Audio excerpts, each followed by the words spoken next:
ada menteri urusan agama yang dibahas tiap hari khilafah radikal, hafid Quran dibilang sumber radikalisme, saudara. Masya Allah, good looking.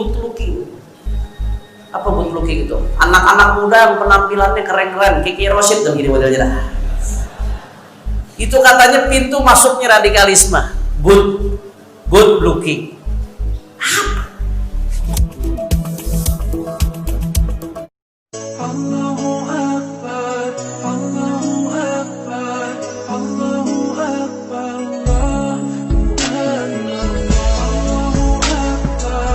Nah, kita mau bahas tentang Yusuf misalkan. Lu mesti tahu dulu Yusuf yang mana orangnya.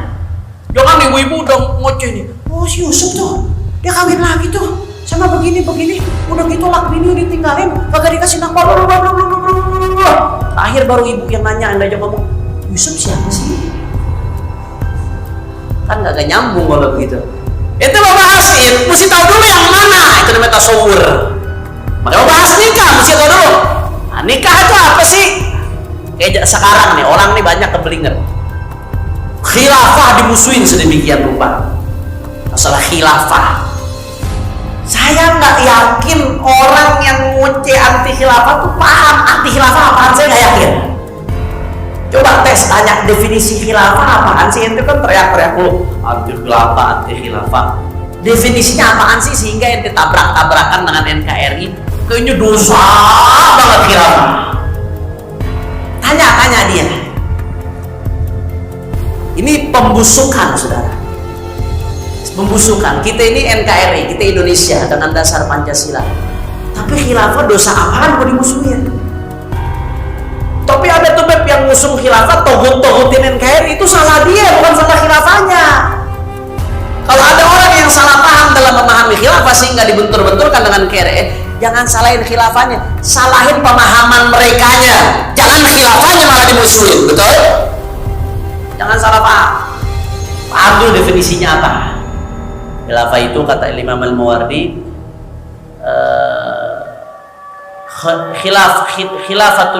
khilafatun nubuwah fi hirasatid din wa siyasatid dunya bihi. Ini bicara definisi ya, syekh yuzkan. Melanjutkan visi-misi kenabian di dalam menjaga agama dan mengatur urusan dunia bidin dengan agama. Makanya FPI fleksibel aja pahamin khilafah. Khilafah di zaman sekarang itu nggak kaku, nggak harus hapus negara-negara yang nggak ada. Yang penting agama ditegakin, urusan dunia diatur dengan cara agama, itu udah khilafah. Ente di NKRI bisa negakin agama, masukin ke undang-undang. Urusan dunia, muamalah, pernikahan diatur dengan agama, itu esensi spirit dari khilafah itu terwujud, nggak harus. Itu dibahas nanti panjang lebar. Makanya FPI realistis. Kata FPI kalau di zaman sekarang konteks khilafah internasional itu yang realistis, jadi itu oke. Indonesia tergabung dalam OKI, Organisasi Islam Internasional. Nah, tinggal ditingkatkan kerjasamanya. Uni Eropa bisa kok punya mata uang bersama. Kenapa kita negara Islam nggak punya mata uang bersama supaya kita kuat? Apa salah orang ngomong begitu? Salah apa enggak? Uni Eropa punya kok fakta pertahanan bersama. Kenapa kita negara Islam kok disuruh perang satu sama lain? Negara mayoritas Muslim, kenapa kita nggak punya fakta pertahanan bersama?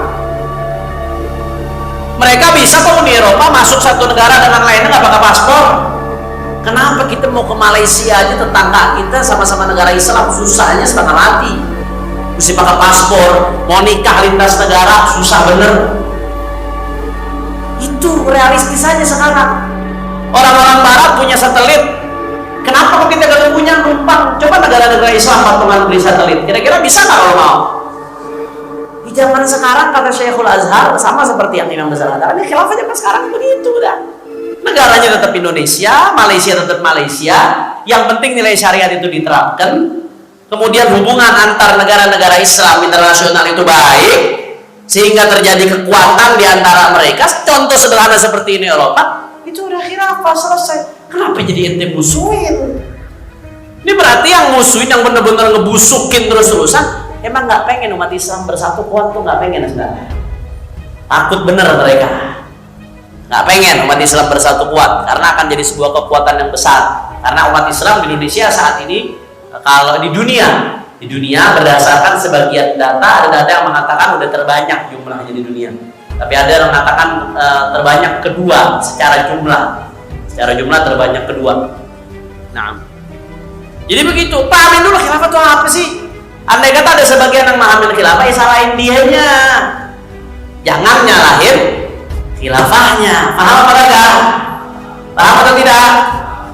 Sebagaimana sebagian orang yang salah mahamin Pancasila. Jangan ente nyalahin Pancasila aja, salahin yang salah paham terhadap Pancasila. Pemahamannya yang mesti dipermasalahin. Sekarang udah kacau dah, udah campur aduk. Ada menteri urusan agama yang dibahas tiap hari khilafah radikal. Hafid Quran dibilang sumber radikalisme, saudara. Masya Allah, good looking. Apa good looking itu? Anak-anak muda yang penampilannya keren-keren, Kiki Rosid dong gini modelnya dah. Itu katanya pintu masuknya radikalisme. Good looking. Apa?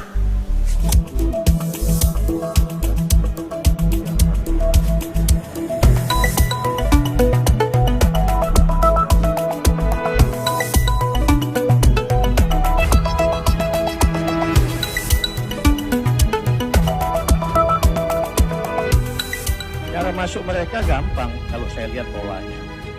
Pertama dikirimkan seorang anak yang good looking, penguasaan bahasa Arabnya bagus, habis mulai masuk ikut imam, lama-lama orang situ bersimpati, yang jadi ikut ngurus masjid, kemudian mulai masuk ke mulai masuk jadi khilafah radikal.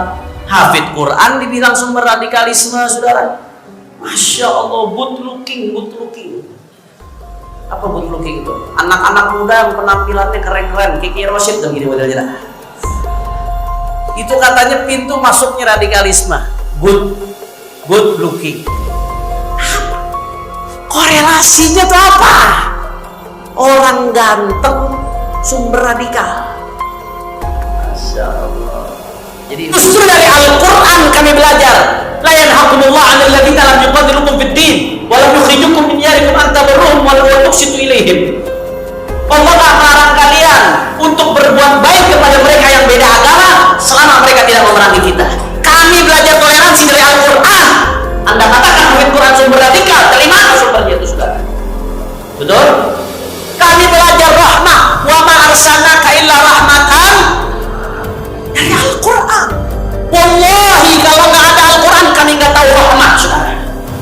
Kalau nggak ada Al-Quran kami mungkin satu sama lain masih saling makan makanan antar orang seperti orang-orang dulu, saudara.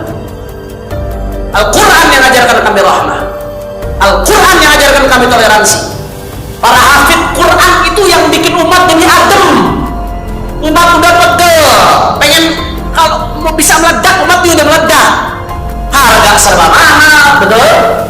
Kerja becus, kacau, umat itu udah mau meledak. Lagi kesel-kesel, panas-panas, sholat isya. Gara-gara hafid Quran jadi pada adem, saudara. Jadi kebalik. Bukan good looking yang bikin orang radikal, bukan hafid Quran yang bikin orang radikal. Justru yang muka jelek, omongan jelek itu yang bikin orang panas, bikin radikal, saudara. Betul. Jadi udah ngaco dah, udah kagak ada korelasinya dah. Udah ngaco-ngacoan. Kenapa? Itu tadi. Karena definisi had dari radikalisme itu udah kacau. Definisi dari radikalisme sendiri udah kacau. Sehingga turunannya jadi kacau. Definisinya udah dijadikan politis. Radikalisme itu apa ya? Yang nggak setuju sama rezim, yang kritis itu dianggap radikal.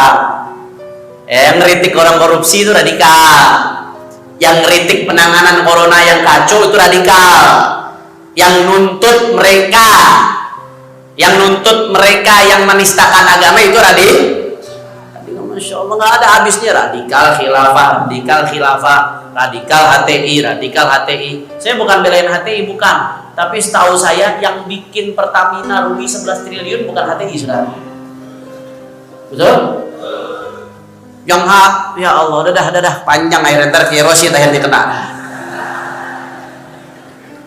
Ya, jadi bukan khilafah yang bikin Pertamina rugi 11 triliun.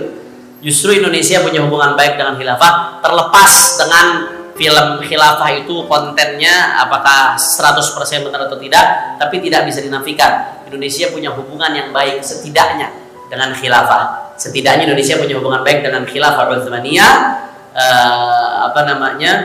Di Aceh itu jelas ada hubungan secara langsung, dan kerajaan Aceh itu, Kesultanan Aceh pada saat itu melebar, bukan cuma di provinsi Aceh yang saat ini saja, termasuk di Jakarta itu ada kantor konsulat khilafah Utsmaniyah.